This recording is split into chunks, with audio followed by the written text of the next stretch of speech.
Hey, what's good with y'all, man? It's your boy Tick, aka Game Fanatic, the Michael Jordan, the game, and also the Rebel YouTube Underground. And I'm back with a Call of Duty, but nah, this ain't just any other Call of Duty. This is the original Call of Duty, well, the expansion pack, United Offensive. You know, I always say that's my favorite one, but the expansion pack to the original Call of Duty. And I'm doing a comm over that today because, man, if you ever seen my last video, looking at vid response. Cause this is gonna be a topic that's basically responding to that last video and some of the comments I got in there. But if you ever seen it, man, I forgot what it was called. It was like what if COD really did die? Would it really matter? Something like that. I don't know. Send a vid response if you didn't see it. Just look there. But anyway, man, this game, man, it took me a while to get used to it. I think I'm gonna show the score. You're gonna see I was like 30 and 20, but I was dying so much. Because when you've been playing the easy mode Call of Duty, which is any Call of Duty that came out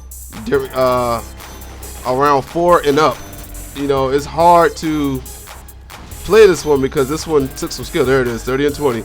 So this one actually takes some skill. Like, as you can see, drop shotting isn't to show off on this game. Drop shotting is actually to help your accuracy.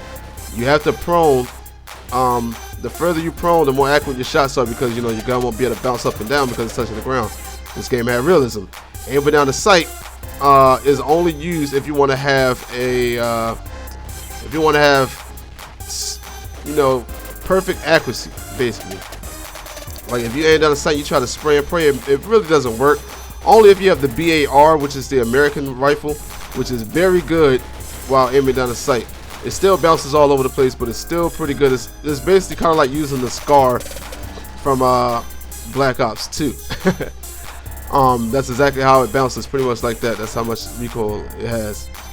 But other than that, the MP44, I think is pretty much the best bet from at a distance to me. I just like to shoot it from the hip. It's a lot easier to me. It doesn't, because when you shoot the BAR, the BAR from the hip, it bounces like crazy. It goes all the way up in the air. So yeah, that's how they balance the weapons on this game. You know, actual good balancing.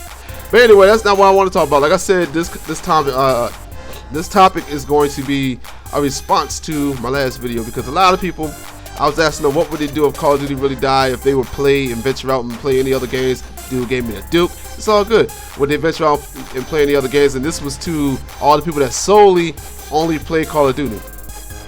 And you know, of course, I had the guys who don't play just Call of Duty, and they were like, "Yeah, I venture out.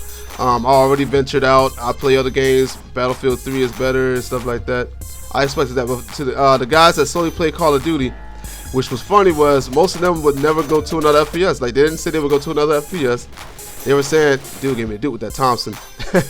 They would say they would go play a sports title or something like that instead of playing like Battlefield or Rainbow Six or any other shooter that comes out in the market like Halo or something like that. Like none of them said that, which was crazy to me.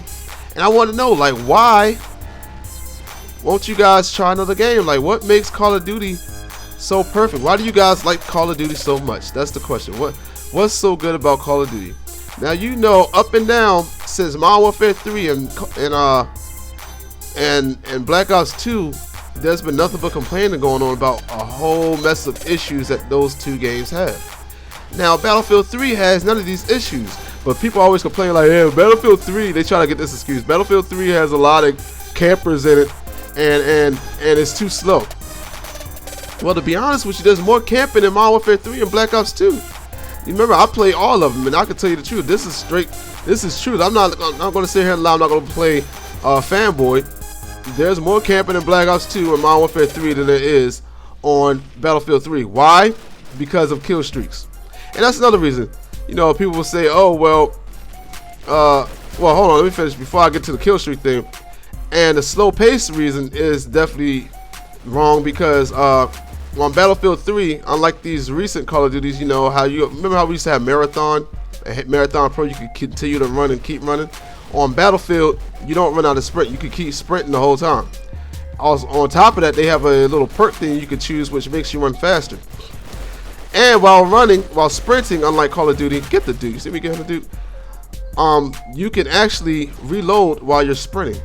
Call of Duty, you can't do that. Call of Duty, if you try to reload, you have to stop sprinting and walk slowly, and it slows the pace of the game down. You see what I'm saying? JG pointed that out to me. I didn't even realize that until JG said it while we were playing. He was like, why doesn't Call of Duty have it like this where, you know, you could sprint and reload at the same time, and they say they want the game to be fast paced.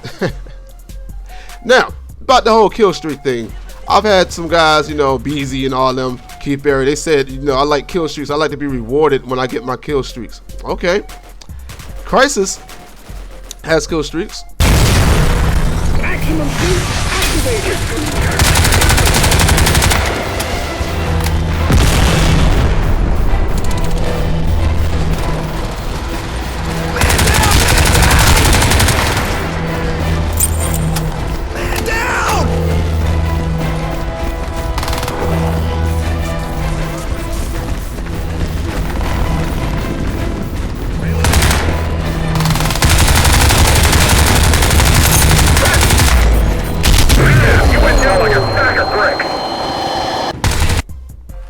But people complain about the cloaking. Well, okay, when I play Black Ops 2, you know, I look around the corner, I won't see somebody. All of a sudden, they kill me, and I didn't see them. On the kill cam, I turn around, look right at them, but they weren't there on my screen. But on the kill cam, they were dead in front of me. That's kind of like cloaking in my books. I don't know about you guys, but that's sort of like cloaking. So I just don't understand, man. Okay, Crisis has kill streaks. This game here had kill streaks. You had to get about 40 points still. You had to get 40 points, and then what you could do was call out a airstrike with the binoculars. I think that was enough. If they'd have kept it at that, I think that'd have been good. This game to me was just the greatest. Like, if they would have added Modern Warfare and just made it with the same engines this game had, you know, one shot headshot kills. You see, there's guys I'm shooting at while I'm hurt, and I'll still kill them with one shot to the dome before they could take me out with only a piece of health left. Also, you know, you see you have a health bar, you don't regen health. Like, I love that. That added a whole element to the game where you had to play smart. You had to know how to use your weapon. You had to know how your weapon worked. You had to know how the recoil worked. All that stuff, man. Like, imagine if the newer Call of Duties had that, man. But no, people like to stick to the easy mode. They won't try any other game that gives them a little bit of some skill they have to use, and they want to stick to Call of Duty. So, in the end, man, what I think is the reason you guys will not get off Call of Duty is because of fanboyism. Point blank, period. That's the reason. Watch this. See, I love this game. But that's the reason, man. You guys are just fanboys. There's really no excuses. You guys just don't want to try anything else because you love Call of Duty. And you're going to sit there and hope that Modern Warfare 4 is actually going to be a good game, just like you hope Black Ops 2 was, like you hope Modern Warfare 3 was going to be. And it failed twice in a row. And, you know, fool me once, shame on you. Fool me twice, shame on me. So, if you get fooled 3 times, that's just really bad. But anyway, man, this com's coming to an end. This is your boy Tick, aka Game Fanatic, the Michael Jordan of gaming. I got the Duke right there. But this video's coming to an end, like I said, and I'm gonna be gone. Bye.